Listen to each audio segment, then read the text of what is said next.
नमस्कार दोस्तों, स्वागत है आप सभी का आरजीसीए ज्ञान के ऊपर। आशा करता हूँ आप सभी की पढ़ाई बहुत अच्छे से चल रही होगी एंड आप एग्ज़ाम जो आपके आ चुके हैं बहुत पास में, उनकी तैयारी आप बड़े ही अच्छे तरीके से कर रहे होंगे। कंपनीज अकाउंट बहुत महत्वपूर्ण रोल अदा करता है एग्ज़ाम के अंदर, तो इसकी तैयारी आपको बहुत अच्छे से करनी है। इसमें मेहनत बहुत ज़्यादा नहीं है, कॉन्सेप्ट्स बहुत ज़्यादा हैं। तो आपका पेन इसमें ज़्यादा नहीं चलेगा, दिमाग ज़्यादा चलेगा। तो दिमाग ज़्यादा जहाँ पर चलाना है तो उससे पहले आपको प्रैक्टिस बहुत सारी करनी रहेगी क्वेश्चंस की।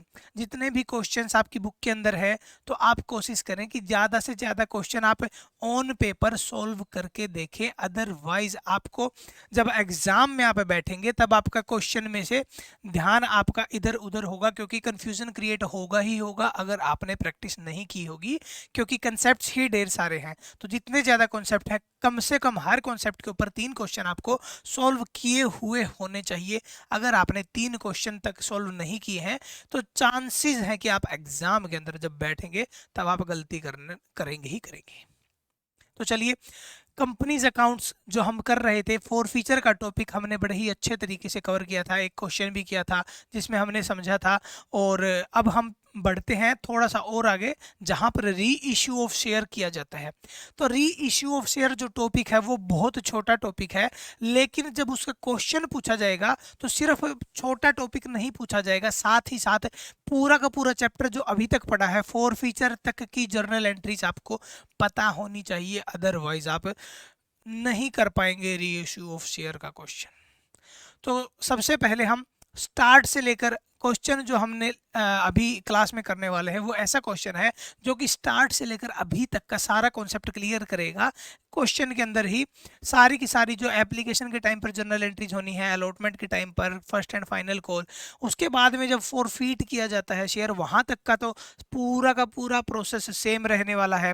उसके साथ उसके आगे ही फिर आपको री इश्यू ऑफ शेयर की जर्नल एंट्रीज करनी रहेंगी। तो चलिए, ज़्यादा समय बर्बाद नहीं करते हुए काम की बात करते हैं, आइए। री issue of forfeited share. Forfeited share क्या होते हैं, हमने बात कर ली थी। जब कोई सामान हमारा किसी के पास होता है और वो पर्सन हमें फुल पेमेंट नहीं कर रहा होता उस सामान की, तो हम क्या करते हैं, उसके घर पे जाते हैं, उसका सामान जब्त करके ले आते हैं, जो सामान हमने उसको दिया था। तो वो होता है फॉरफीट करना, जब्त करना। तो यहाँ पर सामान कुछ और नहीं है, शेयर्स है। हमने किसी को अपनी कंपनी का शेयर दिया था, उस पर्सन ने हमको कुछ पार्ट पेमेंट की थी लेकिन फुल पेमेंट नहीं की, इसलिए हमने उसका शेयर जब्त कर लिया और कैंसिल कर दिया। और कैंसिल कर दिया उसके बाद में हमने क्या किया, री इश्यू किया। री इश्यू किस लिए किया, क्योंकि जो शेयर हमने किसी को दिया था तो इसी पर्पज से दिया था कि वो मार्केट में ट्रेड कर पाएगा, उसके बदले में हमें पैसा चाहिए था। मैं अपने आप को हमें बोल रहा हूं तो मतलब कंपनी की बात कर रहा हूं, कंपनी को पैसा चाहिए था, तभी कंपनी ने मार्केट में शेयर को फ्लोट किया था। अब वो पर्सन पैसा नहीं दे रहा, तो इसका मतलब ये नहीं है कि कंपनी को पैसे की रिक्वायरमेंट नहीं है। तो कंपनी क्या करेगी, जब फोरफीट करेगी, जब्त करेगी शेयर, तो अपने पास थोड़े ही रखेगी उन शेयर्स को। उन शेयर को वो मार्केट में दोबारा से इशू करेगी, उसे ही बोला जाता है री इशू। ठीक है, इशू पहले कर चुके थे, जो शेयर ऑलरेडी इशू हो चुका था उसी को दोबारा मार्केट में उतारा जा रहा है, यानी री इशू किया जा रहा है। आई होप आपको समझ में आ गया होगा ये पॉइंट, बहुत ही छोटा सा पॉइंट था। चलिए, reissue of forfeited shares is sale of the shares and not an issue of shares. चलिए, बात समझ में आ रही है कि जो री इशू ऑफ शेयर है वो एक सेल है शेयर की, बल्कि इशू नहीं है।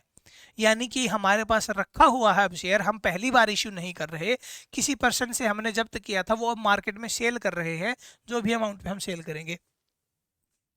Forfeited shares may be reissued on the terms as may be decided. Forfeited shares reissue किए जा सकते हैं, बेचे जा सकते हैं, जो भी टर्म्स डिसाइड होंगी कंपनी के अंदर। दस forfeited shares may be reissued by the company at par, या प्रीमियम, या डिस्काउंट। तो दोस्तों, प्रीमियम पर भी इशू किया जा सकता है फॉरफिटेड शेयर को, एंड डिस्काउंट पर भी इश्यू किया जा सकता है, लेकिन डिस्काउंट पर तभी इश्यू करेंगे, डिस्काउंट उतना ही देंगे जितना अमाउंट आपको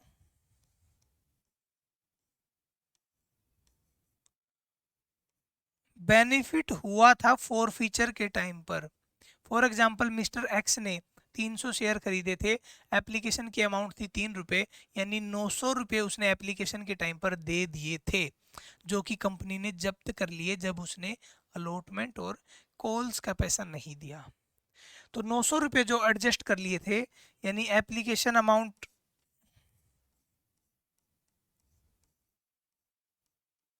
या फिर फॉरफिटेड अमाउंट जो बोलते हैं, फॉरफिटेड अमाउंट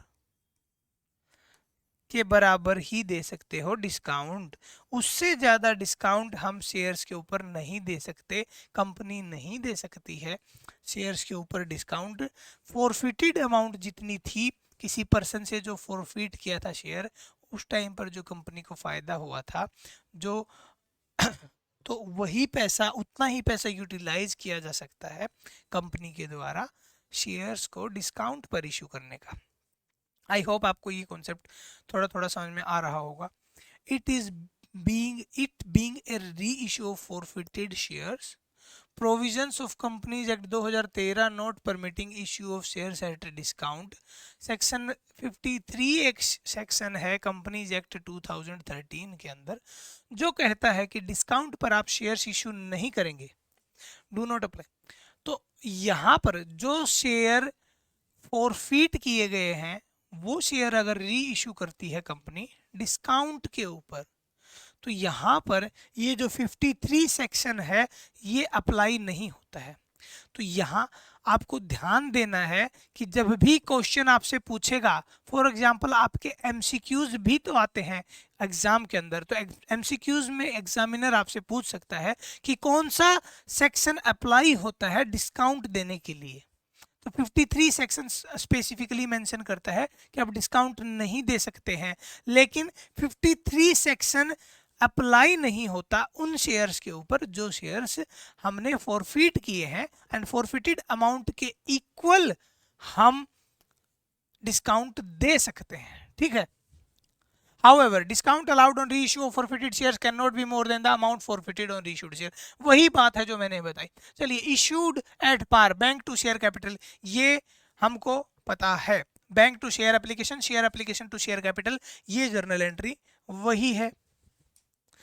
अगली journal entry, issued at discount, bank account debit forfeited shares account debit to share capital. चलिए, डिस्काउंट पर अगर इश्यू होना है तो जर्नल एंट्री बनेगी डिस्काउंट, क्योंकि उतना ही यहां पर डिस्काउंट डेबिट ना करके फॉरफिटेड अमाउंट जो हमारी थी, फॉरफिटेड अमाउंट उतनी ही होगी जितनी किसी पर्सन ने दिया होगा और बाद में उसने बाकी अमाउंट नहीं दी थी किसी शेयर के ऊपर। तो जब उसने नहीं दी तो वो अमाउंट हमने डेबिट कर दी, क्योंकि ये हमारे लिए उस टाइम पर क्रेडिट थी, तो अब इसको कैंसिल आउट कर दिया हमने जब हमने मार्केट में री इशू कर दिया शेयर को या बेच दिया, और बाकी शेयर कैपिटल इशू। चलिए, bank to share capital to security premium, तो पार और प्रीमियम की एंट्री आप देख रहे होंगे, कोई फर्क नहीं है री इशू के टाइम पर। चलिए, ये एक क्वेश्चन है, इसमें सिर्फ एक बार री इशू वाला पार्ट एक बार पढ़ के देखते हैं, बाकी पार्ट बहुत ज़्यादा इंटरेस्टिंग है। इसकी कैलकुलेशंस बहुत ज़्यादा इंटरेस्टिंग है। अगर आपने कर लिया ना ये क्वेश्चन, तो फिर आपके सामने बाकी सभी क्वेश्चन आपको चिंदी लगेंगे, छोटे छोटे लगेंगे, उसमें कुछ बचा नहीं है उसके बाद में। तो सबसे पहले सिर्फ और सिर्फ री इशू वाली बात देखते हैं। एक पर्सन था जिसके पास 320 शेयर थे, कैटेगरी 1 से एक पर्सन था जिसने 320 शेयर के लिए अप्लाई किया था। 320 तो नहीं होगा, ये 320 तो नहीं होगा, 300 हम मान लेते हैं।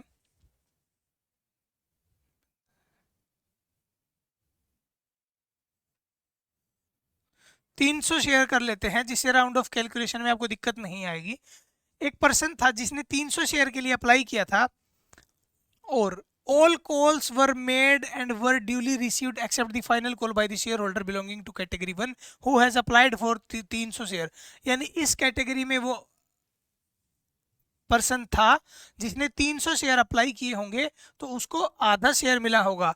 80,000 डिवाइडेड बाय 1,60,000 यानी 50%। यानी जिसने 300 शेयर अप्लाई किया होगा उसको मिला होगा 150 शेयर्स। तो 300 के हिसाब से 150 शेयर उनको मिला था। चलिए जो क्वेश्चन था 320 का मैं वही रख लेता हूँ, ज़्यादा कंफ्यूजन ना रहे। 320 ही रहने देते हैं क्योंकि बुक के अंदर भी आप जब आप देखोगे तो यही क्वेश्चन है। 320 शेयर जब उसने अप्लाई किया था यहाँ पर तो उसको मिला था 160 शेयर। ठीक है, 160 शेयर उसको मिला था और बाकी शेयर्स की अमाउंट उसको वापसी कर दी गई होगी या अलॉटमेंट के टाइम पर एडजस्ट कर लिया गया होगा। तो इसने टोटल अमाउंट कितनी दी थी 320 के हिसाब से, 320 के हिसाब से इसने एप्लीकेशन के टाइम पर 3 रुपया दिया था। 300, 3 दूने 6, 3 तिया 9, 960 रुपया इसका कंपनी के पास आ गया था। जबकि टोटल 10 रुपए के हिसाब से अगर बात करें तो 3200 रुपये का बनता था, तो 960 आ चुका था।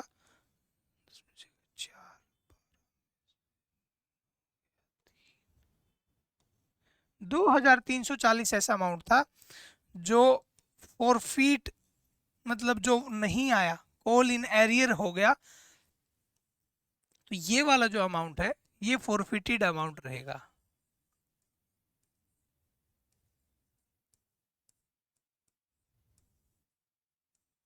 ठीक है, तो जो कंपनी के पास आ गया अमाउंट वही अमाउंट वो जब्त कर सकती है, और जो अमाउंट जब्त कर सकती है उसी को बाद में वो डिस्काउंट में डिस्काउंट देने के लिए यूज कर सकती है। आई होप ये टॉपिक आपको अच्छे से समझ में आ रहा होगा। चलिए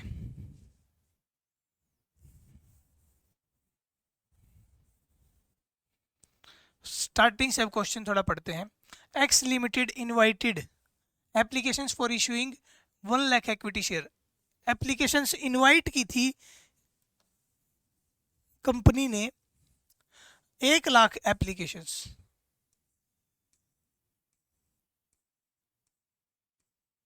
1 लाख एप्लीकेशंस इनवाइट की थी।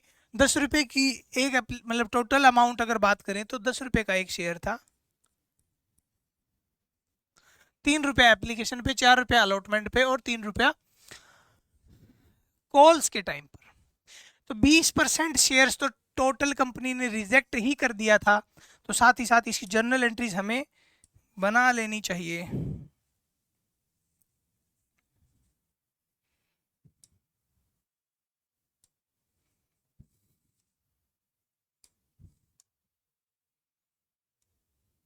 सबसे पहले पैसा कितना आया बैंक के अंदर, ये कह रहा है 3 टाइम से सब्सक्राइब हुआ था। जो अपना अलॉटमेंट है वो 3 टाइम पे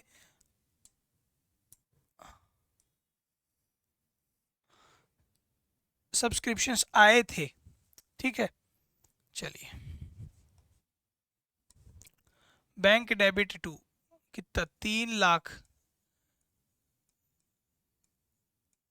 मल्टीप्लाई बाय 3, 3 लाख रुपए के ऊपर, 3 लाख शेयर्स के ऊपर 3 रुपया पर एप्लीकेशन जो आया है, यानी कि 9 लाख रुपया बैंक में आया था कंपनी के पास में।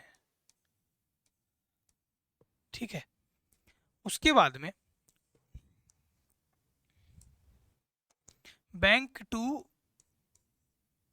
शेयर एप्लीकेशन,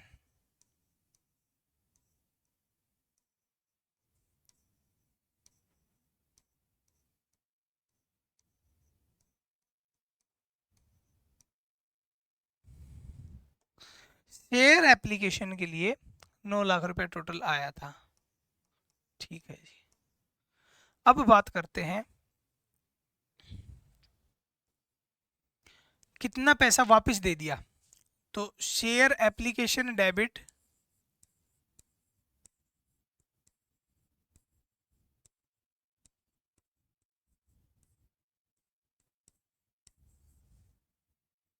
9 लाख रुपए से अब टू शेयर कैपिटल, कितनों को यहीं पर शेयर्स मिल गए थे जो एप्लीकेशन के अगेंस्ट में हम लोग शेयर कैपिटल देते हैं, वो थी 3 लाख रुपए। 1 लाख शेयर कंपनी ने दिए थे और 3 रुपए का एप्लीकेशन अमाउंट था, तो उनको शेयर कैपिटल हमने दे दी। उसके बाद में अब टू शेयर अलॉटमेंट, बाकी अमाउंट अब अलॉटमेंट की तरफ ले जाएंगे, यूज करेंगे। अब कितना अमाउंट यूज करेंगे वो हमें अभी जानना जरूरी है, तो वो कैलकुलेट करेंगे। चलिए वो कैलकुलेट करते हैं। वर्किंग नोट, कैटेगरी 1 वाले शेयर्स जो थे, कैटेगरी 1, वो टोटल 1,60,000 की एप्लीकेशन आई थी। 1,60 की एप्लीकेशन आई थी, मतलब टोटल पैसा कितना आया था? 4,80,000, जिसमें से 80,000 के हिसाब से हमने शेयर दे दिया, यानी हाफ तो यहाँ कंज्यूम हो गया। फिर अलॉटमेंट के टाइम पर भी 80,000 के हिसाब से कंज्यूम होना था, 4 के हिसाब से होना था, लेकिन 3,20 होना चाहिए था, लेकिन 2,40 ही था, तो 2,40 हमने कंज्यूम कर लिया। अब सरप्लस कुछ बचा नहीं यहाँ पर, ठीक है, यहाँ पर कुछ सरप्लस नहीं है, तो सरप्लस नहीं है तो अब बैंक से कुछ पैसा वापस देना भी नहीं है कैटेगरी 1 वाले एप्लीकेंट्स को। लेकिन कैटेगरी 2 वाले जो एप्लीकेंट्स हैं उनकी कैलकुलेशन एक बार देख लेते हैं। कैटेगरी 2,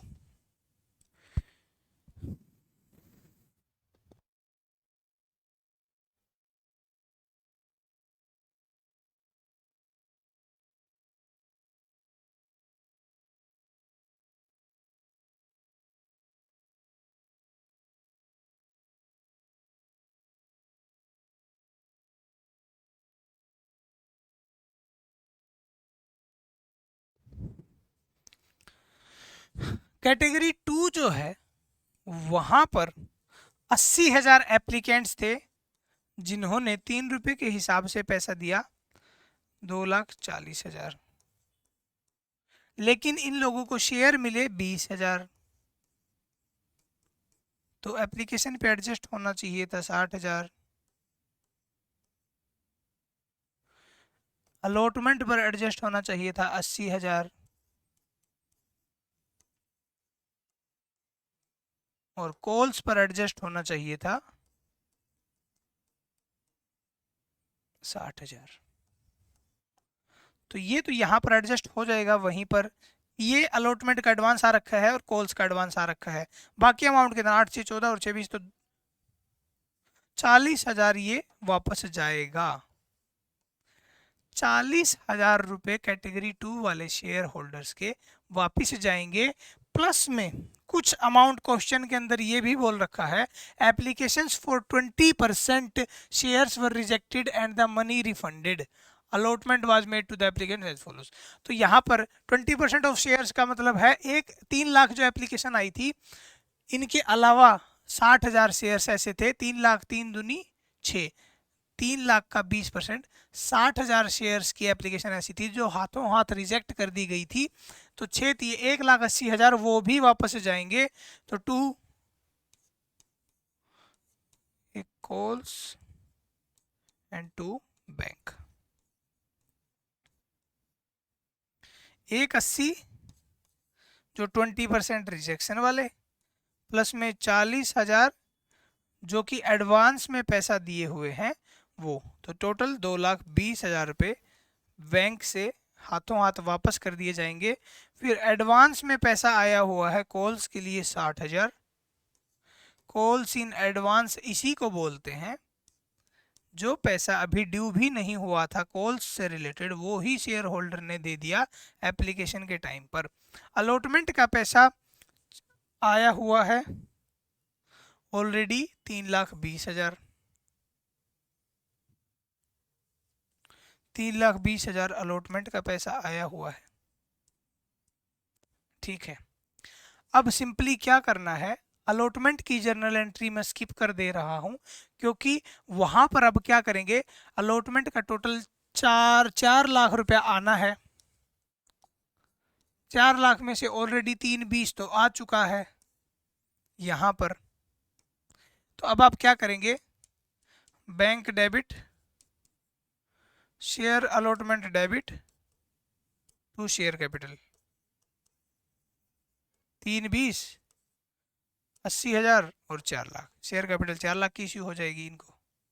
ठीक है दोस्तों, ये जर्नल एंट्री पास हो जाएगी शेयर अलॉटमेंट के लिए, जो कि आपके लिए पास करना कोई बहुत बड़ी बात नहीं है।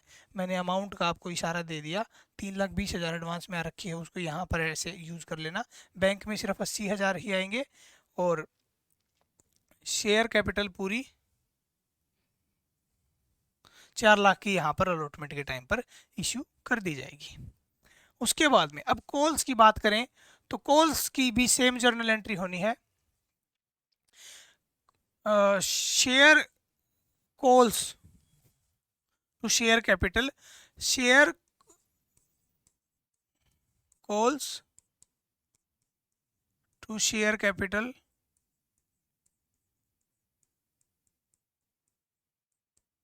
ठीक है, 3 रुपए के हिसाब से होनी चाहिए थी 1 लाख शेयर्स के ऊपर, लेकिन यहाँ पर अब अपना कैच क्या है, फॉरफीट वाला जो काम था वो यहाँ पर हुआ था कॉल्स के टाइम पर। Excess money received with application was adjusted towards sums due on allotment first and final call. All calls were made were duly received except final calls by a shareholder belonging to category 1. एक person यहाँ पर कहीं था जिसके पास में 320 share थे, जिसको 160 share मिले थे, who has applied for 320 shares. His shares were forfeited. The forfeited shares were issued at ₹15 per share. ठीक है, तो 320 शेयर थे, 160 मिले थे, 320 के हिसाब से इसने कितना पैसा दिया था, 320 के हिसाब से इसने दिया था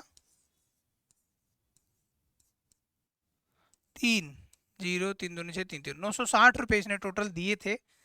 तो इसका अमाउंट यहाँ पर एप्लीकेशन का इसने पूरा दे दिया और 50% मिले थे, तो इसने अलॉटमेंट का 4 के हिसाब से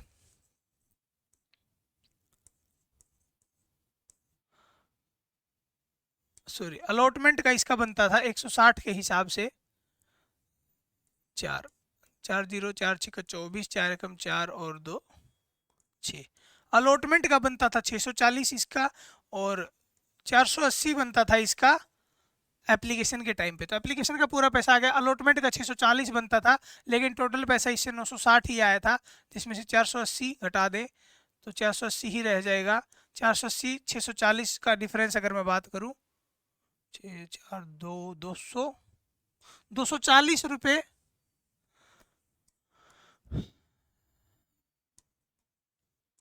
0 14 में से 8 गया 6, 160 रुपये का डिफरेंस जो अलॉटमेंट के टाइम पर नहीं आया। अलॉटमेंट का पैसा 160 नहीं आया और कॉल्स का जो 3 रुपये के हिसाब से 480 रुपया था वो भी नहीं आया। तो अब इसकी फॉरफीचर की एंट्री हमें पास करनी है। Share calls to share capital, जैसे ही यहाँ पर ये शेयर कैपिटल की एंट्री पास की, उसके जस्ट बाद share calls to share capital, अब कॉल्स को क्रेडिट करने का टाइम है, तो बैंक में जो पैसा आया, बैंक में कितना कम पैसा आया, पैसा आना था 1 लाख के ऊपर 3 लाख रुपया आना चाहिए था, लेकिन कितना पैसा आया 160 के हिसाब से 480 रुपया नहीं आया, 480 रुपया नहीं आया और 60,000 रुपये ऑलरेडी एडवांस में आ चुका था एप्लीकेशन के टाइम पर। ठीक है दोस्तों, ये वाली कैलकुलेशन आप ध्यान रखना, यहाँ पर 60,000 रुपये ऑलरेडी आ चुका था कॉल्स के रिगार्डिंग। ठीक है, तो 240 में से 400 गए, 2 39 600, 2 38 600, 2 39 600, 2 39 600 में से 80 गया तो 2 39 520, 39 520। ठीक है, इतना पैसा बैंक में आया जब कॉल्स के टाइम पर। अब बाकी अमाउंट क्या हुआ? बाकी अमाउंट कॉल्स इन एरियर्स में कन्वर्ट हो गया,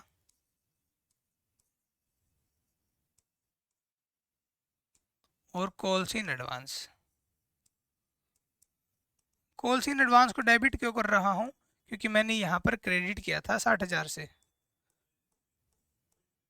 बैंक में इतना आ गया, और 480 ये यहाँ पर हो गया, टोटल 3 लाख का हिसाब बन गया बैंक। और अब यहाँ पर to share calls,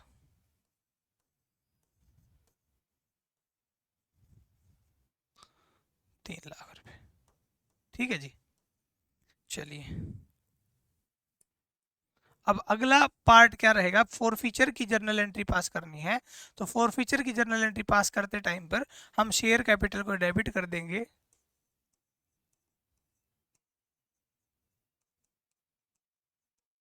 share capital इसकी पूरी की पूरी 1600 रुपये की बनती थी, 160 के हिसाब से 10 रुपये के हमने टोटल ही इश्यू कर दी थी, कॉल्स के टाइम वाली भी इश्यू कर दी थी। 1600 to calls in arrear, 480 and to for feature.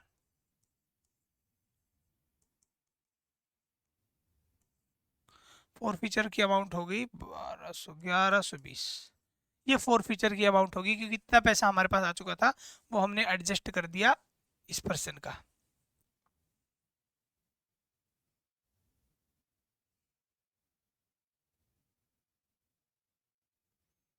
ठीक है जी,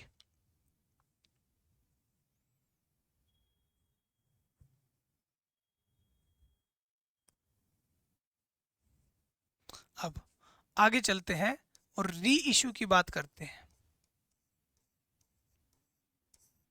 हमने टोटल 160 शेयर कैंसिल किए थे, जिसको री इश्यू किया 15 के हिसाब से। क्वेश्चन में कहा हुआ है कि 15 पर share fully paid up, multiply by 160,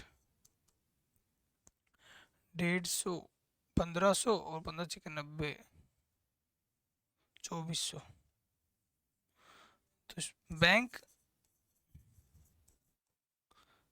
2400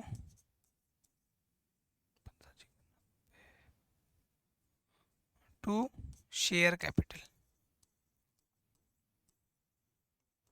1500 to security premium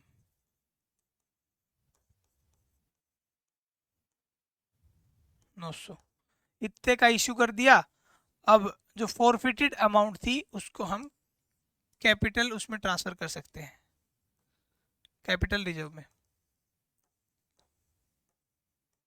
इसके बाद में। तो दोस्तों ये था क्वेश्चन फॉरफिटेड शेयर्स को री इशू करने का। तो आई होप यहाँ तक आपको अच्छे से समझ में आया होगा। बड़ा ही सिंपल सा क्वेश्चन था, और इसके आगे हम कंपनीज अकाउंट्स के क्वेश्चंस की ज़्यादा से ज़्यादा प्रैक्टिस करेंगे। तब तक के लिए गुड बाय, मिलते हैं अगली क्लास में।